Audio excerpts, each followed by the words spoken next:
সময় আর আপনজন যখন একসাথে আঘাত দেয়, মানুষ তখন বাহির থেকে নয়, ভিতর থেকেই পাথর হয়ে যায়। যেখানে আপনার সবচেয়ে বেশি অবদান থাকবে, সেখানে একদিন আপনার কোনো চিহ্নই থাকবে না। জীবনের গল্পগুলো তো একই থাকে, বদলায় তো শুধু চরিত্রগুলো। হারানোর সময়টাকে খুব মিস করা যায়, কখনো ফিরে পাওয়া যায় না। সবার দেওয়া দুঃখ আমি তোমাকে বলতাম, তোমার দেওয়া দুঃখ আমি কাকে বলবো? ছোট্ট একটা জীবন, কত কিছুই না ঘটে। একই আকাশের নিচে কেউ বা হাসে, কেউ বা কাঁদে।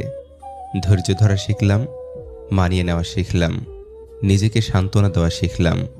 পারি না শুধু মিথ্যে অভিনয় করে মানুষের মন জোগাতে। আসলে কি জানেন, বেশি বিশ্বাস, বেশি আশা ভরসা আর বেশি ভালোবাসা মানুষকে কষ্ট আর দুঃখ ছাড়া আর কিছুই দিতে পারে না। সব কিছু নিয়ে ভাবতে ভাবতে মানসিক রোগী হয়ে যাচ্ছি। তাই এখন সব কিছু ভাগ্যের উপর আর সময়ের উপর ছেড়ে দিয়েছি। হাসি খুশি থাকি বলে দুঃখ নেই ভেবো না। শোনার মতো মানুষ নেই বলে দুঃখ কাউকে বলি না। জীবনের এমন এক পর্যায়ে এসে পৌঁছে গেছি, না পারছি কান্না করতে, আর না পারছি নিজের দুঃখগুলো কাউকে বলতে। খুব একা হয়ে গেছি।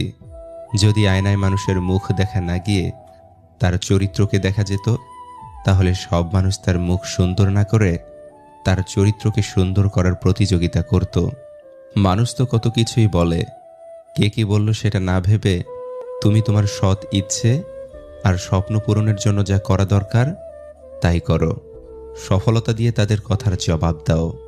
আজকাল মানুষের সাথে মিশতে ভয় হয়। ওরা স্বার্থের জন্য আপন হয়, আবার স্বার্থ শেষ হলে খুব সহজে রূপ বদলায়। বয়সের তুলনায় জীবনে ঘটে যাওয়া ঘটনাগুলো অনেক বড়। যে বয়সে হাসি খুশি চিন্তামুক্ত জীবন থাকার কথা ছিল, সেই বয়সে ডিপ্রেশনের সাগরে ভাসি।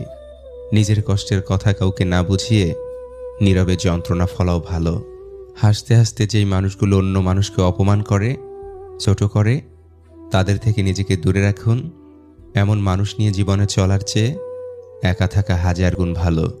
আমাকে কেউ আঘাত করলে উল্টো আঘাত আমি করতে পারি না, কারণ নিজের বিবেকের কাছে দায়বদ্ধ আমি। আমার বিবেক আমার কাছে অনেক দামি।